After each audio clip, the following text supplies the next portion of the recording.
Thank you all so much for stopping by today. So we are about to start planting up our raised beds. And I know y'all see me at the beginning watering the bed. And you may be saying, well, why is she watering if you have drip? Well, when they put the soil on and it was dry and it's dried up, so I just wanted to give everything a good water before I start to plant anything in here, and then we will run our drip the way that we want to run it. But I'm going to turn the camera around because in this bed we're going to do a little bit of companion planting. And I love companion planting in the garden, and that's basically planting different vegetables, flowers, and herbs together to kind of deter pests. But also when you do companion planting, it can also enhance flavors of different vegetables by planting them together.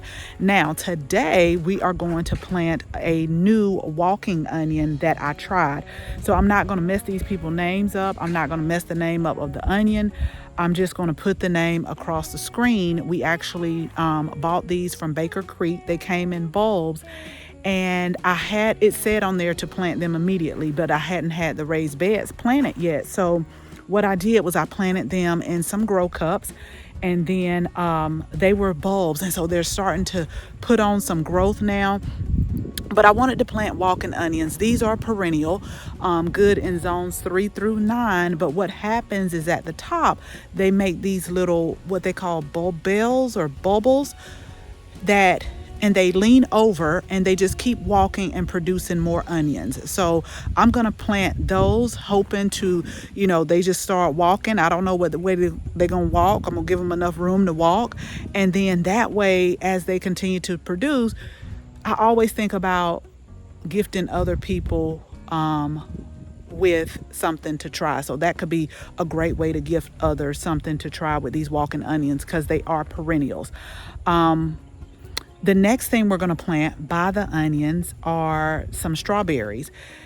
Oftentimes we'll have a slug problem. I am still getting used to this area. I'm not sure of the common pests. I have seen some worms on my basil, and the bud worms on the petunias, but I want to just kind of see how everything goes. But by having the onions around with the smell, I don't think the pests like them. It can kind of deter maybe the slugs and then anything from eating the leaves. And then we're also going to plant some thyme in this raised bed. And I have some trailing rosemary that I think I want to plant.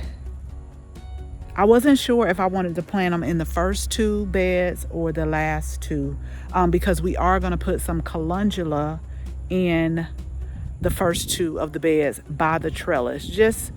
We have a little bit more time. I'm hoping they'll grow and at least get some flowers on there, because I love to use the calendula flowers to make calendula oil, which makes calendula salve. And I'm hoping we got enough time for that. But we still have temperatures in the 80s. And when I looked online, our first frost is maybe, we'll just say between mid-November and December. So hopefully we can get some growth and get some of that on and see how that goes. Everything this season, y'all, for me is really going to be just testing, just trialing, just experimenting to see how the weather pattern is. Because most times a lot of these dates online are kind of averaged out based on the last 10 years in the areas and in the area that you may be in. So you really don't know, which is why it's important to keep a garden journal so that you can write these things down. And we do have digital garden journals for sale that are very useful, and I'll make sure that I put those in the description. Really great price to definitely get you started with getting into the habit of keeping a journal about the different weather patterns. So let me go ahead. I'm going to grab the plants, and slowly but surely, y'all, we are going to get this patio cleaned off, and we're going to get everything in the raised beds. But I want to start off today with those walking onions. I want to get those in, and I want to get the strawberries in. And update, I will link the video below where we took water propagation of strawberries and made new strawberries plants. and they're starting to take, and they're starting to put on new leaves. So guess what? I'm going to put these in these raised beds as well. So in this raised beds, we'll have about 5 strawberry plants. I do have some strawberry plants that I'm going to plant in containers. This varieties, they're a little bit smaller strawberries. You can plant them a little bit closer together, which is why I'm going to put them in a container, just so I can put more leafy greens once they're ready to come out and be planted in the raised beds. So really quick before we get this planted, let me just kind of go over what I have laid out, because I will tell you I have changed this several times. I've walked back and forth, but good exercise. Okay, so again, we're companion planting. So I have the 3 strawberries up front, and then these are the 2 strawberries that we water propagated and rooted. So these are like the offspring of one of these plants. I'm not sure which one. They had runners on there. And here is another runner that's forming, but what I'll probably do is move this over just a little bit and let this go ahead and root in there. Once it gets established, then I can dig it out and put it somewhere else. These are our walking onions that we have right here. Now this is where I was torn at with the herbs, because thyme is a good companion plant, and rosemary. So I'm just going to put the thyme on this side, and then I'm going to put some rosemary on this side as well, because rosemary is a good companion plant for the onions. Now these are some clearance plants that we got. They're perennials. These are the speedwells, and we have those in our solar garden. They look just like this when I bought them, and y'all, they look so good, and they will come back. So I know that this is a pollinator plant right here, because every time I walk out on the patio, it's like the bees are sleeping on it. They are all over it. So I'm going to, deadhead right here, trim this up, but we're going to get those planted for the pollinator. So basically we're doing half today. We're going to do half of these plants in this raised bed, and then I want to save some of them for, like, we got lettuce inside, we have kale, we have collards, we have the broccoli rabe. So we'll see how that goes, but I do want to get that planted up.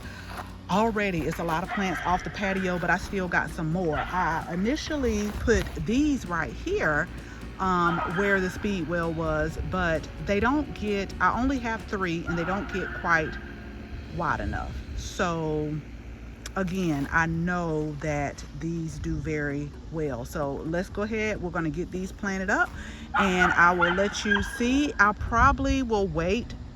Nope, I think I'm going to run the drip already.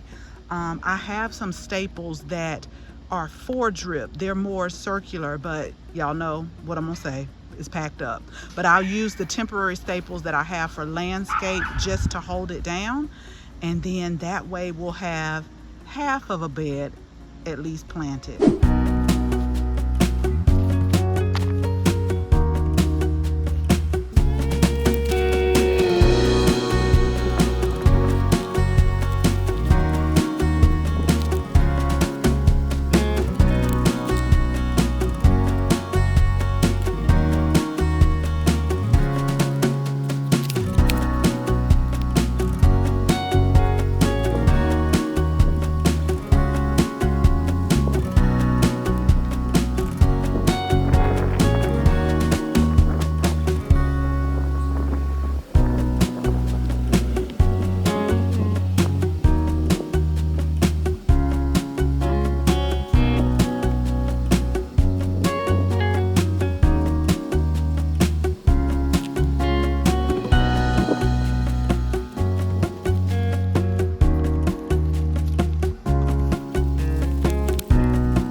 right, so let's talk about what we planted just a little bit, because as I'm looking, I either want to plant until this fills in, maybe some fall annuals right here just for some color, or no, I don't think I'm going to move it up. I'm just probably going to fill in that. I have some calendula, or I might find some other fall annual plants on clearance, so I'll see about that. I know you all are probably wondering about the rosemary, but this is actually a trailing rosemary, and it does not get that high or wide, so it only grows to about 6 to 8 inches tall and about 8 inches apart. And I have one more, but they're actually supposed to trail, so they don't get big like some of the rosemaries that you normally see, because I do have some of the big ones that can get up to 3 to 4 feet tall, in which we're going to put those in containers. And if you saw the video with me working, these plants were very root bound, so I was just like ripping off some of the roots, and kind of because if they start wrapping around, it'll choke out the plant. And that has happened with, you know, some of the plants that we buy on clearance. They look good, but they're starting to wrap around. So I just wanted to tear some of those roots back that were starting to wrap around the plant. And then we have our strawberries and our creeping walking onions here, and our thyme. Now this is the variety lemon thyme, and I just stuck the tags in here. Once I can find my tags to label them, then I'll start adding some tags here. But what I need to do now is decide what type of mulch. I still need to mulch this area, and then run the drip. I'm probably gonna use the straw, y'all, but y'all know I have a love-hate relationship with the straw mulch. It's very cost effective, but all of the batches are not good. And I know I got one batch in there that you know, continues to sprout up, and I have to just come in and pull it out, but it is very cost effective. I do only have 2 blocks of the coconut coir that we used in the last garden, in which I love it, but I can't find it anymore. I actually bought it from Costco last year maybe, and I looked again this year and I was not able to find it. So we're just gonna leave it right here for now. Again, until this gets bigger over here, I may add in just some annuals, whether they be pansies, but I do want a little bit of height, so they'll probably be the calendula. I have different varieties of calendula, so we'll probably put, I want to say it's like Bronze Beauty that I have, and I know I have the alpha calendula, because that's the one that I use really for the calendula oil. All of the calendulas do have medicinal properties, but some varieties have more what you would say medicine in there than others. So I'm going to go ahead and think about it, because y'all know I keep moving stuff, but I'm glad that I got this planted. That way they can come in and continue to grow. Y'all know I always tell you, when you first plant things, check on it for like the first few days. Just make sure it's settling in pretty good, and just adjust as you need. But I'm super happy, y'all. Make sure you hit the subscribe button, because I know this is going to grow to be full and beautiful, and just full of flowers, vegetables, and herbs this fall season. And really quick, y'all, let me tell you, I love the height of these raised beds. Like, I'm not on the ground, and it's nothing wrong with being on the ground, because I get on my knee pads and it's okay, but I just love the height of it, and I don't have to bend that much. So I'm loving the height. And actually the Renew Urban Garden, who built it for us, suggested that we don't go any higher, y'all, because I was like, ooh, can we go 3 feet? But they was like, no, because of the weight of the soil that you put in there, 2 feet would probably be like the max, you know, so that it doesn't put strain on the wood. Okay, so that is half of a bed planted. We still got 3.5 more to plant, and I'm also going to do some planting in ground of some perennials. But I'm super happy with the outcome. I'm just going to keep looking at it, maybe go to the big box stores, see if I can find a couple of fall annuals just to pop in here for now until everything starts filling up. But as always, thank you all so much for watching this video. Make sure you share this video with your family and your friends. And if you're not a subscriber, go ahead, tap the subscribe button button and make sure you tap the bell so that you can receive notification each and every time we upload a new video. Again, thank you all so much for watching, and until the next video, bye bye.